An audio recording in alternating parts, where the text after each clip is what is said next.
जय जगन्नाथ सांग मैंने आपण को पुणी थे मोर न्यू ब्लॉग को स्वागत जनावि। चलतु आज आम बुली जावा आम ग्रामर ग्रामेश्वर महादेव मंदिर। एठार मंदिर कारुकार्य बहुत सुंदर भाव में करा प्रत्येक छवि रे किछि रहस्यमय किंवदंती एठारे लुचि रही। आपण मैंने जानवा चाहते कि जदि जानवा चाहते वीडियो को शेष पर्यंत देखंतु।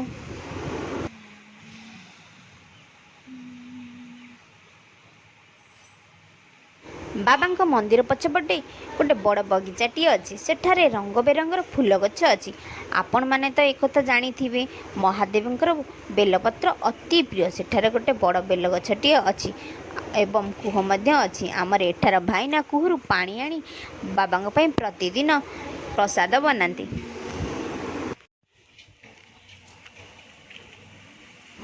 प्रतिदिन सकाळे एवं संध्यारे बाबांग आरती बहुत धूमधाम रे करा जाए। एठार आखपाख लोक आरती देखा आसी थांती। चलतु आमर भाईना किपरि पूजा कार्यक्रम कले देखिबा।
आपण मैंने जदि प्रथम करी मो चैनल को आसी थांती तेबे लाइक शेयर सब्सक्राइब करिया को जमारे भूलिबे।